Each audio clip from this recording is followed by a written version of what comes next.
In this chapter, we looked at building and playing the game.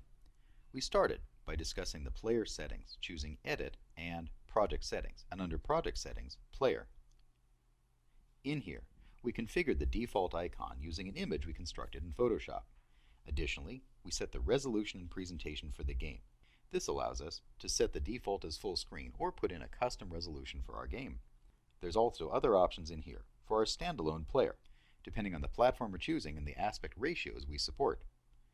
Then, we looked at the different icons available and possible overrides, and finally, the splash image. The splash image is 432 by 167 and needs to be marked as a non-power of 2 image in the inspector. From there, we looked at our build settings, choosing File and Build Settings. In the build settings, we'll choose our different platforms, add open scenes, and finally build and run the game. We can also choose to do a development build and test if we need. We also looked at the quality settings for our game, setting our default quality to Fantastic for a standalone build. To set the default quality for a platform, click on the drop-down arrow under that particular platform and choose the desired quality.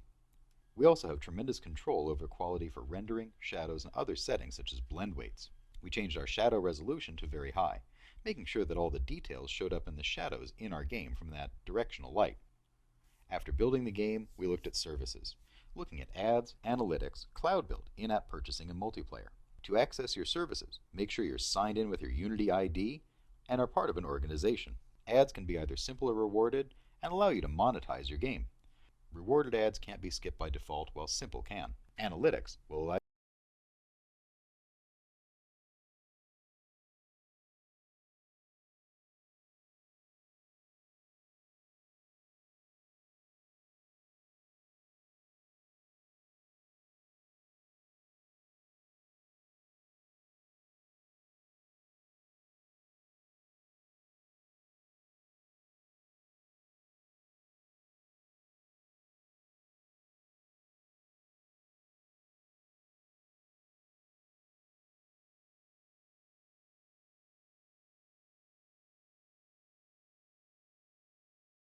you to record custom data events, finding out details about how and where players are playing your game. Cloud Build will allow you to build mobile builds of your game using cloud computing, and it must be linked to a source control repository. In-app purchasing is part of many monetization strategies and allows players to upgrade and view new content for your game. And finally, multiplayer allows you to construct network games using the Matchmaker service and Relay server to create network games for desktop, consoles, mobile, and web. In the next chapter, we'll look at building the Zombie Toys game for mobile platforms, examining input controls and changes in architecture required by mobile platforms.